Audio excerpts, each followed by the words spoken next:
Alors, par rapport à ce que j'ai dit tout à l'heure, donc si on a cette fonction-là, x sur 4 fois exponentiellement x sur 2, si on réfléchit un peu et qu'on pose que u', on pourrait poser u' c'est x sur 4, puisque x sur 4, on sait l'intégrer, la primitive, enfin, sans considérer le 4, c'est une primitive de x, c'est x carré sur 2, donc je sais intégrer x sur 4. Mais le problème, c'est que si je pose u' égale x sur 4 et v égale e moins x sur 2,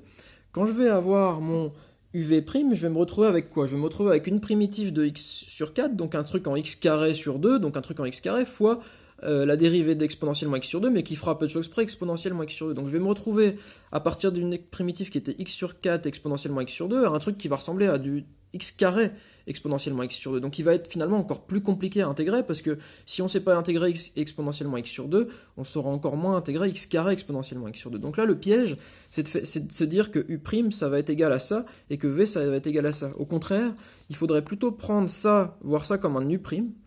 et voir ça comme un v. Alors on va voir ça dans la vidéo suivante, comment voir ça comme un u'.